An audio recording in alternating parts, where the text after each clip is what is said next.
You know, when I was a teenager, I had a friend who had one of those pit bull dogs. He called it Fatty Matty Mo. Her name was Matty, but he called her Fatty Matty Mo. I'll never forget that dog. That dog was sweet to him and just the happiest dog you ever seen until he left the room. Then she'd growl at me. What the world? And I tell you, he would get something like a rope or a stick or something, and he'd put it, and she'd get it in her jaws, and he'd pull, and when she knew that she wasn't supposed to let go, she wasn't letting go. That dog was like one solid muscle. It'd be pulling you across the room trying to hold on. You could not, those jaws would lock down. He said he knew of another guy who had a pit bull that they put a rope on top of a pole and would get that dog to bite down on that rope and swing that dog, and that dog would go around in circles and would not let go of that rope. Today's message is called a pit bull grip. Look at your neighbor and say, get a grip. Look at him again like you mean to say, get a grip. There you go. Help me preach today. Do you have a pit bull grip in your life? Do you know what's worth holding on to? You know, I've been in the same band now for about 28 years. I mean, the Rolling Stones ain't got nothing on us. I mean, if we had to come out there in a wheelchair with walkers and stuff, give me my guitar. You know, Amen. we're a band, all right, but over 28 years, you know what we've become? A band of brothers. Do you know I've been at the same church for 23 years?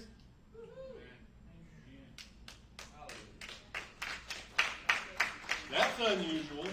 You think it was easy? You think there were times I wanted to leave, my flesh wanted to go? But now I'm the pastor of the church I got saved in. That's awesome. Now look, I'm not bragging on me. That's probably the only thing I got going for me, is faithfulness. I just outlast everybody else. I've been married for 26 years. To the same woman. That's unusual. And you know, when I'm teasing Angie and pestering her, she often looks at me and she says, he never knew when to quit. And that's true.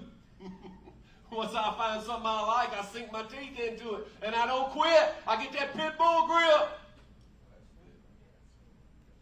And you know what? That's why I have stability in my life, in the storm. That's why I got people I can trust and call on. Because when you're found faithful, other people will be faithful to you. And it sets a foundation of faithfulness in your life. Hebrews chapter 12, verse 2.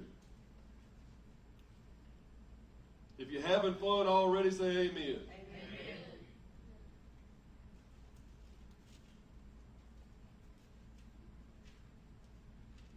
Hebrews chapter 12, verse 2.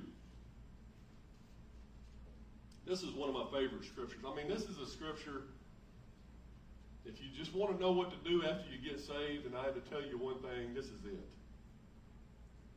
I mean, this is it. This is what you need to know. Where's the 2 at here? Let's see.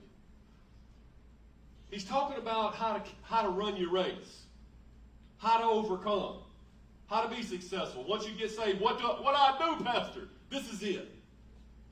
We do this by keeping our eyes on Jesus. You think you're going to run this race without Jesus? You think you're going to be a Christian without Jesus? I mean, that's crazy thing. We do this by keeping our eyes on Jesus, the champion, or let's see, the champion who initiates and perfects our faith. He initiates it, he started it, and he's the one that's perfecting us. He's the one that's going to get us to the finish line. And it says, because of the joy awaiting him, he endured, say endured, the cross. He disregarded, say disregarded. He disregarded the shame. He endured the cross. Have you ever had to endure a crucifixion? Jesus did. And he disregarded the shame. And now he's seated at a place of honor besides God's throne. Sometimes you got to endure and disregard. If you're going to carry your cross for Jesus Christ, you're going to have some endurance, because it ain't going to be easy. And when that pain comes at you, when that shame comes at you, and when their persecution is coming at you, you're going to have to disregard and keep moving forward. That's how women's done. What Rocky said. Endure and disregard. Say endure and disregard. Many of you know I wasn't here last Sunday. We went on vacation. My sister-in-law had a free condo for us to stay in down in Panama City, Florida. We couldn't pass it up. We needed a vacation, so we got in my old truck. My truck's got, I think, around 310,000 miles on it. It uses more oil than it does gas. I'm not kidding. But anyway, it was roomy and better than Angie's Mustang, so there's three of us going. Josh went with us. So we headed off to Panama City. We got about 50 miles outside of Birmingham, Alabama, on this side of Birmingham, Alabama. And this crazy chime starts happening. Ding, ding, ding, ding, ding. You know, like when you leave the keys in the door and you open, or in the ignition, you open the door. Ding, ding, ding. Just real loud and obnoxious. And we look down, and it's not the engine light. You know, I'm sure your engine light's probably on. They come on, you know. But I'm talking about the oil pressure light. The one that says your engine ain't about to be on in a minute.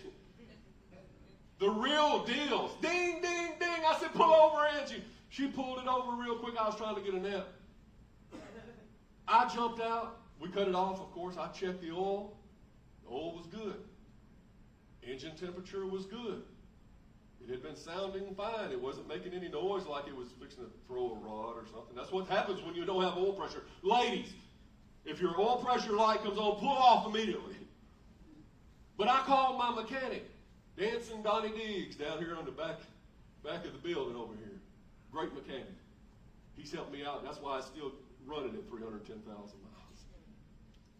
I said, Donnie, we 50 miles on this side of Birmingham on the way to Florida, and my oil pressure light's coming on. He says, well, is the engine sounding okay? I said, yeah. He says, is the temperature high? I said, no. He said, you know, we had that problem with your oil sending unit. That's just the thing that reads the oil pressure. He said, it gets clogged up. You've got sludge in the bottom of that old engine that's being broke loose, and sometimes it clogs up your oil sending unit, and it's not registering your oil pressure correctly. He said, that might be it. Or you could call a tow truck and have it towed 200 miles back. Mess your whole vacation up. We had to buy a rental car or something and spend a whole lot of money and mess up the first day of our vacation. I said, so you think I should give it a whirl? He said, it's up to you. I said, move over, Angie. I got in the driver's seat. We drove to Panama City. Ding, ding, ding, ding, ding, ding, the whole way. I ain't kidding. We cranked the music up just as loud as it'll go.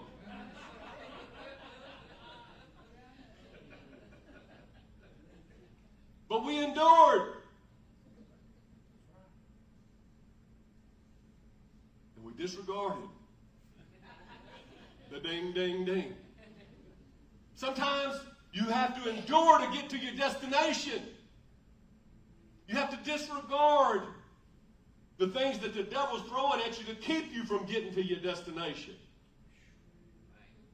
Now, sometimes it may be something real and you need to use common sense. You need to pray about it and make a decision. Is this the devil or is this something real?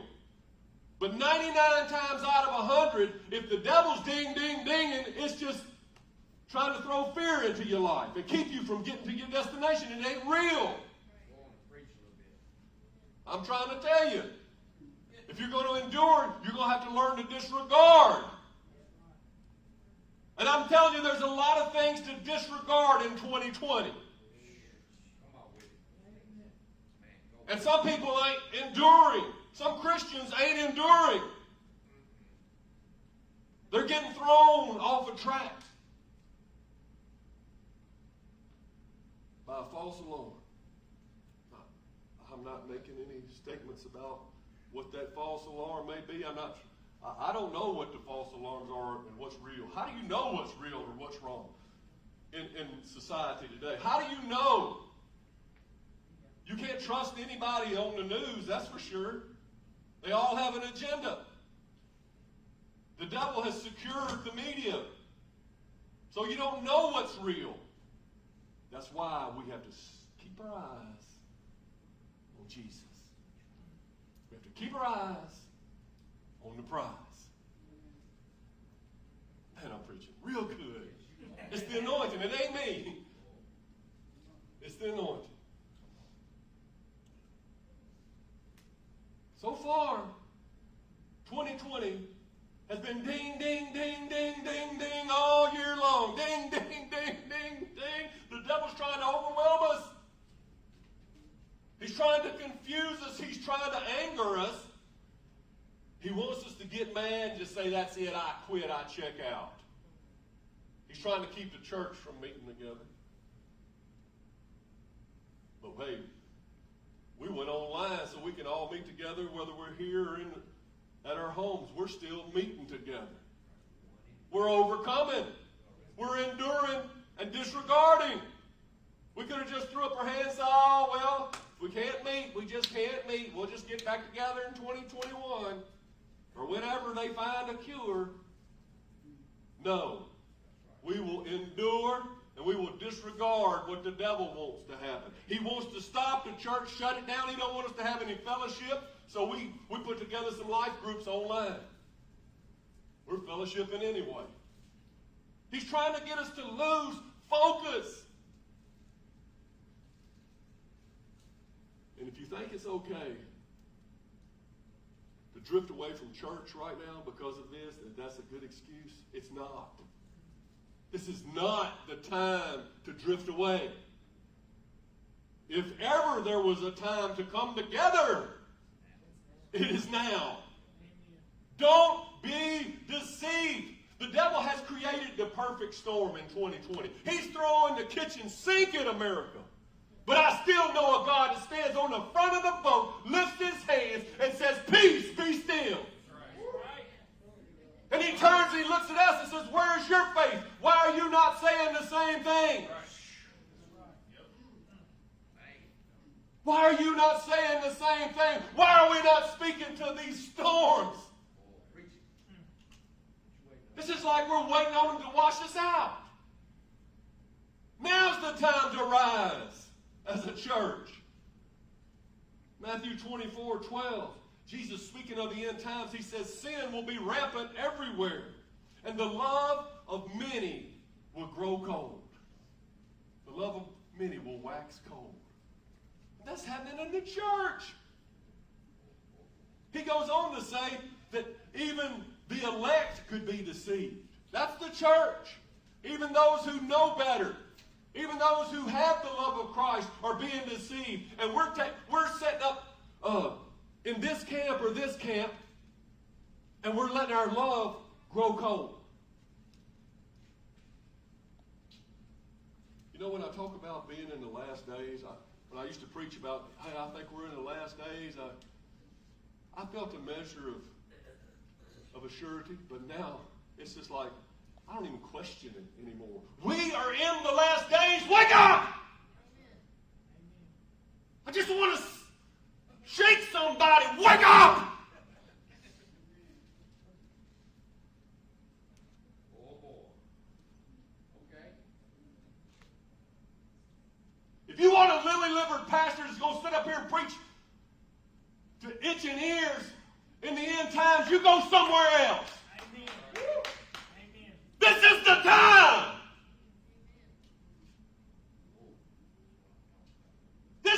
we've been preparing for. I'm here today to stir up your pit bull faith. My God doesn't stop for COVID-19. Your calling doesn't stop neither. Jesus was around sick folk the whole time. He cured lepers. He touched them. Jesus had riots around him. They were trying to kill him. He walked right through them. So we can't get our calling done. They said, Jesus, you don't need to go to Jerusalem. Herod's there. He's going to kill you. You go tell that fox. I'll be about my Father's business. Today and tomorrow and on the third day, I will accomplish my purpose. Make no mistake about it. The foundations of this Passion Church were not laid in vain. I'll not see it happen.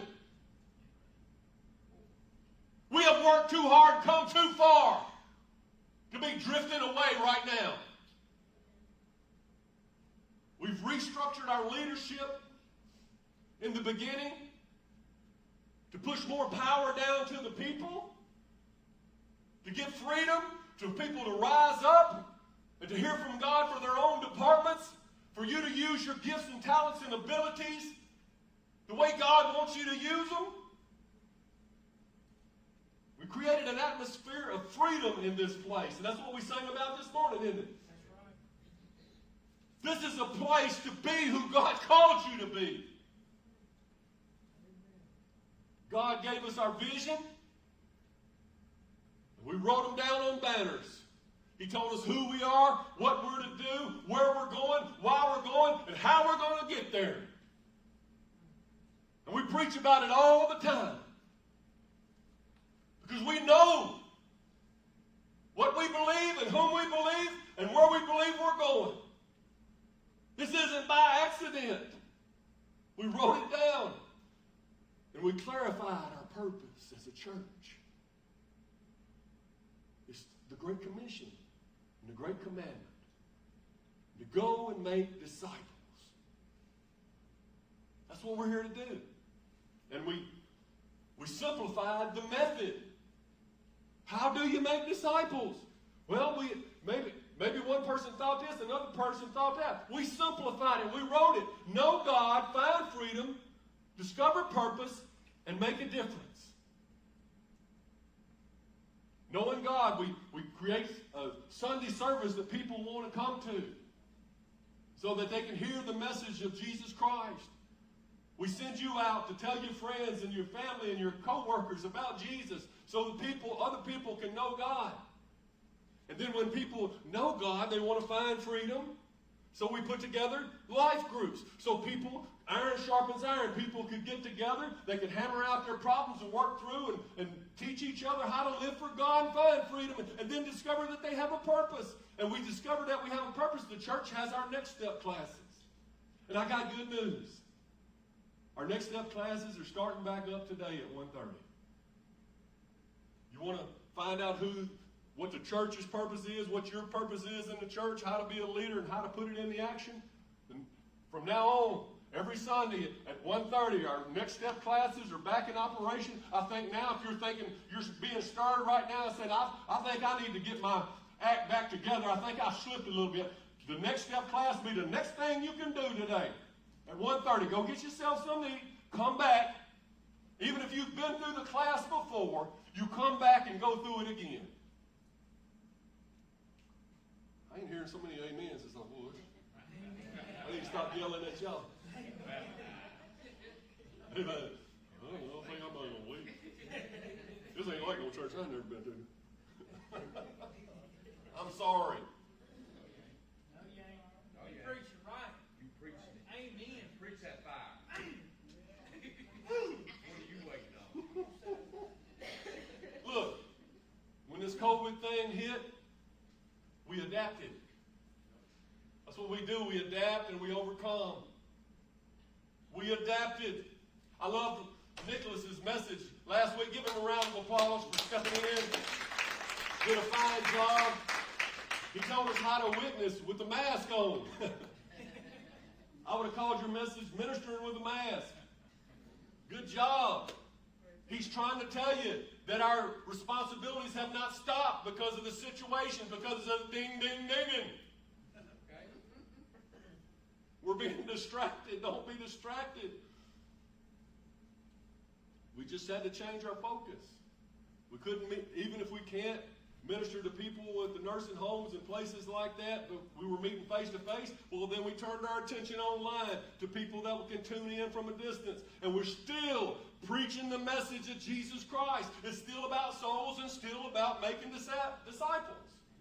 And that's why our camera fund. That's why I'm harping on that. I don't beg for money.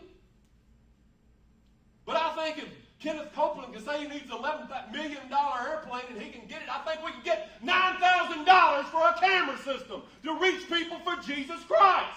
Amen. I better sit down before I get myself in trouble today. I don't get excited about it. I don't pull on people for money, typically. But I'm excited about souls and the opportunity that we have to reach people if we had our own camera system and do this broadcast right. Our reach could be expanded much, much farther than it is right now. 1 Samuel chapter 12, verse 24. It says, be sure to fear the Lord and faithfully serve him. There's that word faithful. Think of all the wonderful things he has done for you. I mean, the reason I get excited is because I think about how Jesus, I know he was tired on the way to Calvary. I know every nerve ending in his body was on fire. I know he barely had enough strength. He didn't have enough strength to carry it by himself. They had to get a fellow to help him tote his cross. But yet he got to Calvary. He plopped himself down on that old wooden cross. He did not quit. He endured for us. And I'm not quitting on him. If I'm the only one left standing up in this church, I am not quitting on Jesus Christ. Think of all the wonderful things he has done for us. Who said this was going to be easy? Who's told you that this was going to be easy? You remember we had a series several years back about Nehemiah building the wall in Jerusalem. Baby, don't cry.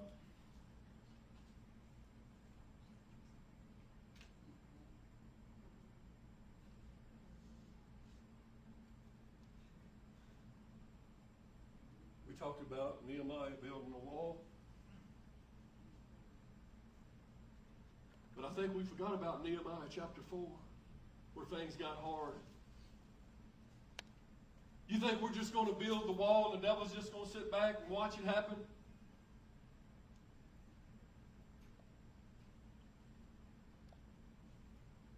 Jerusalem had been burnt down by the Babylonians. And Nehemiah and all the Jews were either killed or brought away into captivity to serve in foreign lands. And Nehemiah was serving in the Persian Empire. I believe he was with the Persians when this happened. It was Babylonians, then the Persians took over. And he got permission from the Persian king to go and rebuild the walls of Jerusalem. He had a heart to see God's city rebuilt. And so he went, and you know the story. He got everybody excited about building the wall. And the people started the work, and it just seemed exciting. It's easy to say, let's do this, get everybody excited. But once the work began, they began to experience pressure from without. The enemies of God began to take notice, saying, what are they doing over there? What's that little church back behind Starbucks doing? Wait a minute. Why are people leaving different over there? Are they just, I thought we had them just playing church, but what are they doing? Wait a minute. People's lives are being changed. We're losing people from our side over here. They're going over to God's side. And so the devil got upset. And two of his fellows named Sanballat and Tobiah, local leaders in the area, they flew into a rage. They began to say, who do these people think they are? This little church over across from Hooters. Who do they think they are? They mocked them. They said, this little wall y'all building, if a fox jumped up there, he'd topple the whole thing. Y'all ain't got a chance. Have you ever thought that? Have you ever heard those thoughts? Why am I going to this little church? It's been in the same building for so long. They got all these big dreams. This will never happen. It'll never happen. We're going to be small forever. That's the enemy. That's Sanballat. And that's Tobiah talking to us, trying to discourage us. They mock us. But then, when they realized, hey, they ain't quitting, and the wall is getting built, they said, hey, we're going to have to step it up a notch. Get the demons' forces ready. We're about to attack. And so they began to physically attack the people that were building the wall. New levels, new devils. You know what Nehemiah did? He began to pray. He said, God, you see what they're doing. He told on them. You can tell on your enemies to God. He went and said, God, look what they're doing. And that's the first thing you got to do when you get on an attack. When the church is under attack, you got to pray. You got to get God involved. He goes before us in battle. He's not the last resort. He goes before us in battle. We got to get God engaged. Yes. Call on the name of your Lord. And if you want to build a church, if you want your faith to remain strong, if you want your life to count, you got to be a person of prayer. Or you'll fold like a cheap suit. You'll never get to your destination without prayer. Just want to throw that in there. So this is going on. They continue the work. Got a sword in one hand and a shovel in the other hand. But the people began to grow weary. I'm tired. I didn't know it was going to be this hard.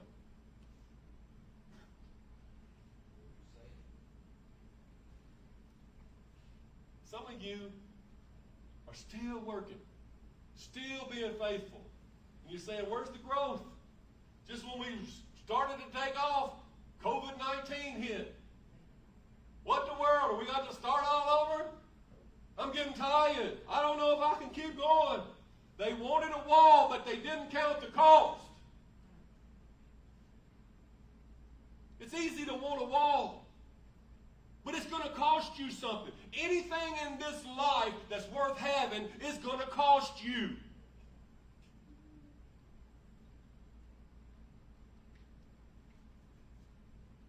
I got a homework alert for you. Write this down. Before today's over, I want you to read Luke chapter 14. That's your homework assignment. One chapter. Pretty much the whole chapter is talking about the requirements to be a disciple of the Lord Jesus Christ. What He commands of us if we're going to follow Him. What it's going to take. But anyway, the Israelites were complaining. We're tired. The work is hard. We need more help. And complaining will always keep you out of the promised land. Even if you are tired, don't complain. Bring your complaints to God, but don't put it on somebody else, because that's just going to compound the problem. What, are you going to make somebody else tired too? They're the ones trying to help you. They're the ones pulling with you. You will never make the promised land complaining. And then, of course, as the attacks got more severe, many of them got into fear. Fear is the opposite of your faith. You get into fear, you lose your faith, your momentum stops. You start complaining, man, that's a recipe for being in the wilderness the rest of your life. What do you have to do? You have to endure and not be distracted. Don't be distracted.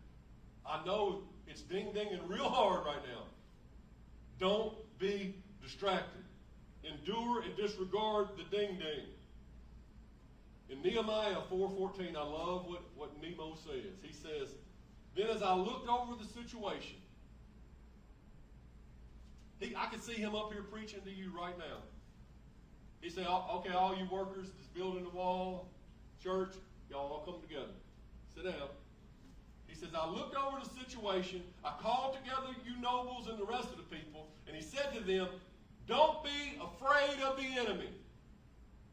Remember the Lord, who is great and glorious, and fight for your brothers, your sons, your daughters, your wives, and your homes. Is there not a cause while we're building this thing? We're trying to leave something for our children if Jesus tarries. At the very least, we're trying to be faithful when Jesus comes back so we're not ashamed that it's coming. We want to be busy. We're building this for a reason. So he says, don't be afraid. Don't be afraid. Remember the Lord instead. If you feel afraid, remember that your God is bigger than the devil. In this world, tribulation will come, but my God is bigger than the world. So don't be afraid. Remember the Lord. You got to fight. If you won't fight for yourself, will God fight your battles for you? If you won't even so much as pray and take a step, you say, I thought if I took a step, God would take a step. Draw nigh to me, and I'll draw nigh to you. Are we fighting? Are we willing to fight? If we say we want something, we got to fight for it. So Nehemiah, he got them rallied. He stationed 50% of them to guard with the sword, and he stationed 50% of them to do the work on the wall. Last time I did math, I ain't very good at it, but 50% and 50% was 100%. So he was able to gather all the people that were supposed to be there building the wall and get them back to a pit bull grip on their destiny, back to their calling. And then he said, okay, we need to get better at protecting one another so we don't have people falling through the cracks. I know we're spread out and we're building this wall from different angles. You're over here, they're over here, and if the enemy attacks, he might take a big force into one person. He says, so I want you to carry a trumpet.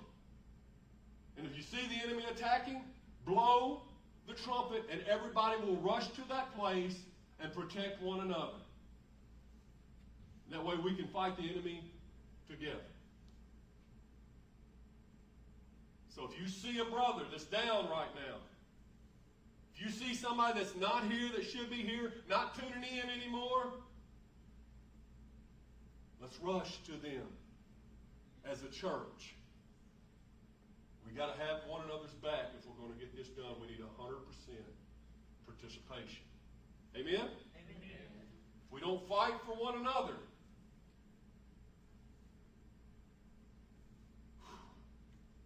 Nehemiah 4:20 says, when you hear the blast of the trumpet, rush to wherever it is sounding.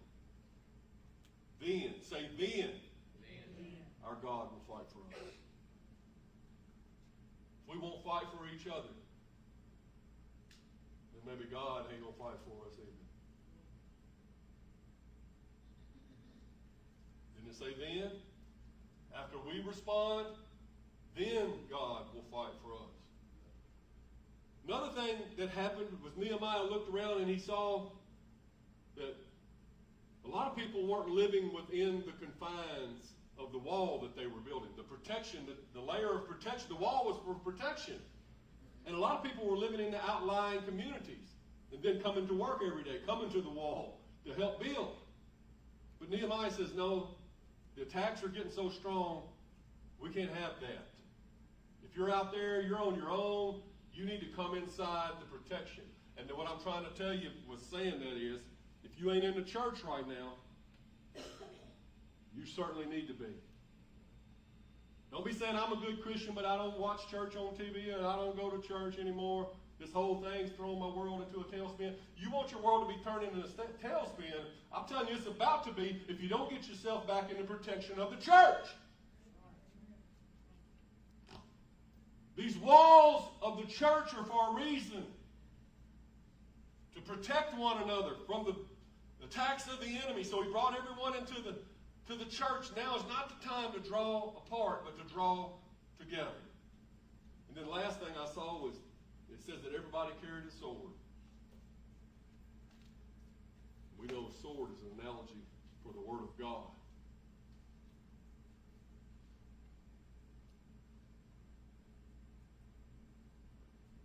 We're living in perilous times.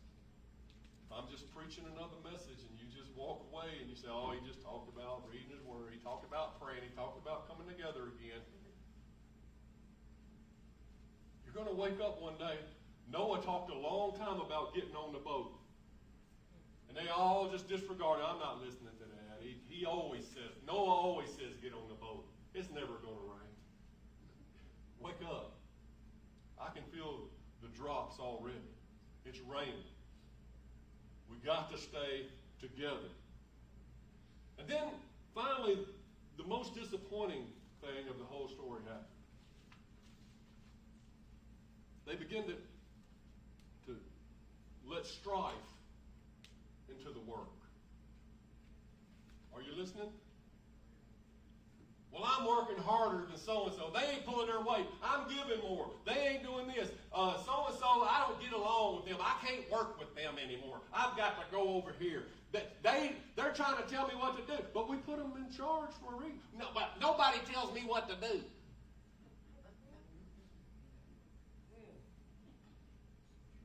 Strife.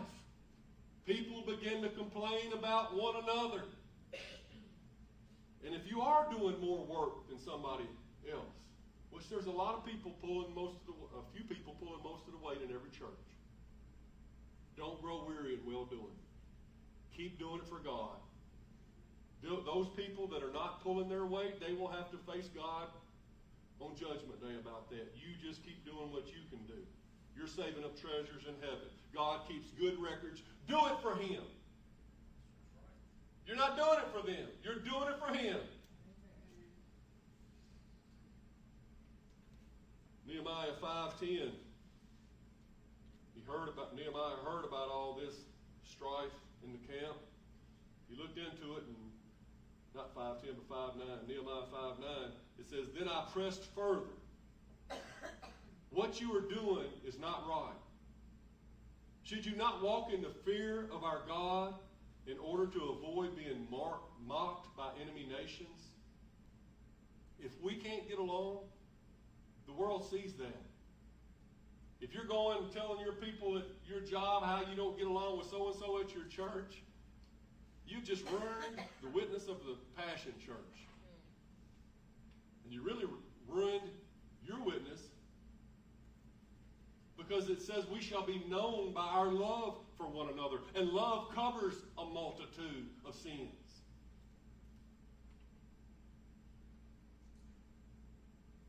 Do you want to be mocked by the enemy? My question is, are we treating each other right? I know situations in the church as the pastor right now where there needs to be reconciliation. I know people, I'm not saying there's outward hostility where people are calling each other names and can't, arguing out loud, but I know situations where there's strife. They've allowed strife in their relationship. Somebody may be in the right, somebody may be in the wrong. But somebody's got to be the bigger person. Somebody's got to remember why we do what we do. Because we love God, we love people, we love His purposes. And I'm asking you, as your pastor, if there's aught in your heart against somebody in this church, really anybody in your life, I want you to pray about it and get it out and forgive them.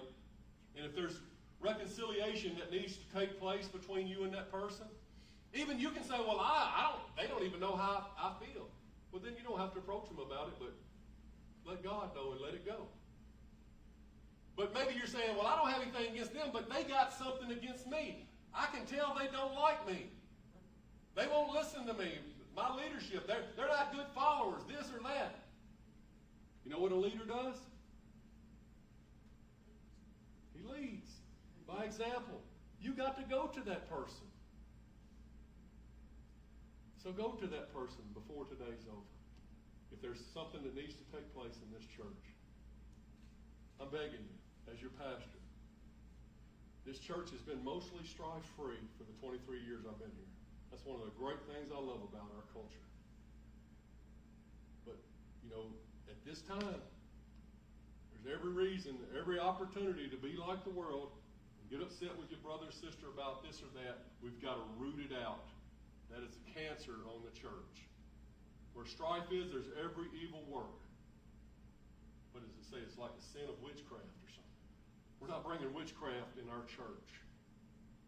I know sometimes I just want to go to people, sit them down, and say, okay, you two work it out. But there's little fires all over the place. I can't chase you all the time. Sometimes I'll sick somebody on you. Brother Richard, would you go talk to so-and-so and see if they can get along? Nicholas, could you? And I can't use Richard because he's into it with everybody. No, just kidding. I'm just kidding. Look, we laugh together. We love together. We serve God together. We can get past the little foxes.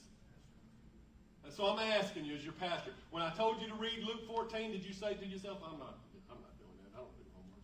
He don't tell me what to do. If I told you to go to your brother just now, and I said, make it right with your brother, you're saying, I'm not doing that. You know what that says? It says something about your walk with Jesus. It says that you won't listen to the authorities that God has put in your life.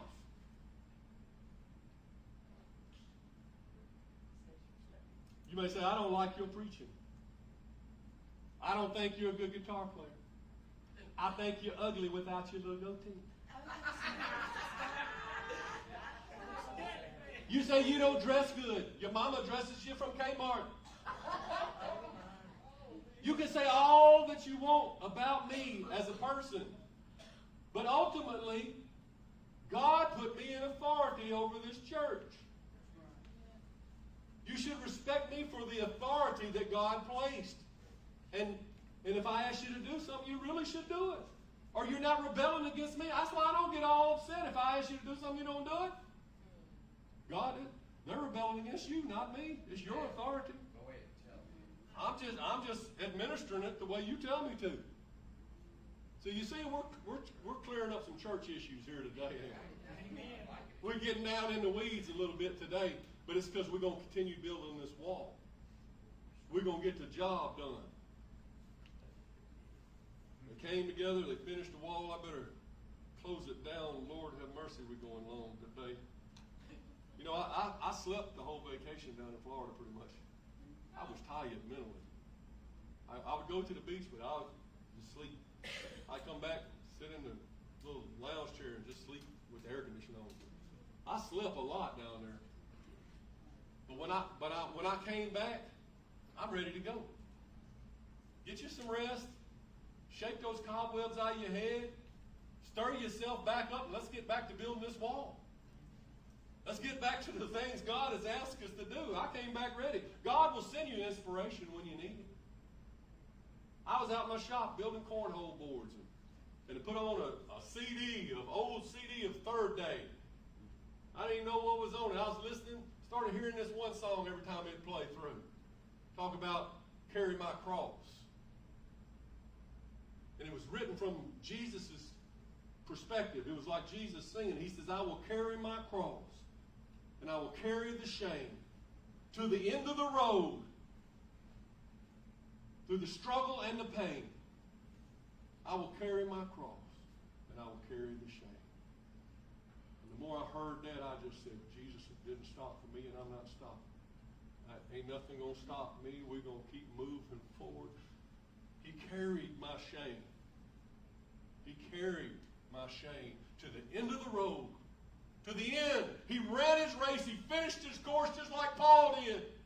Jesus finished his course. And we're in the trenches right now. I mean, this ain't boot camp anymore. I've been talking that analogy for some time. This ain't practice church. We're at war with the enemy. Real bullets are flying over our heads right now in the spirit. And it might be real bullets in the natural before long. We don't get it together now. When we gonna wake up? We got to get it together, church. And I believe in you. I believe in each one of you. I know your heart is to rise up. I know we've been distracted. I know the ding, ding, ding, ding is just monotonous and it's beating us down. We've got to tune out the enemy and tune in to the voice of the Lord and keep our eyes on Jesus and keep fighting the good fight of faith. We've got to take this cross. We've got to carry this shame to the end of the road. Through the struggles and the pain. Hallelujah. Hallelujah. I can do it in Jesus' name. I can do all things in Christ's name. I can do this. Revelations 2:10 says, be faithful unto death, and I will give you the crown of life. Don't let go of the rope. Sink your jaws into this thing like a pit bull. To the ties that bind us to Christ, remember your why.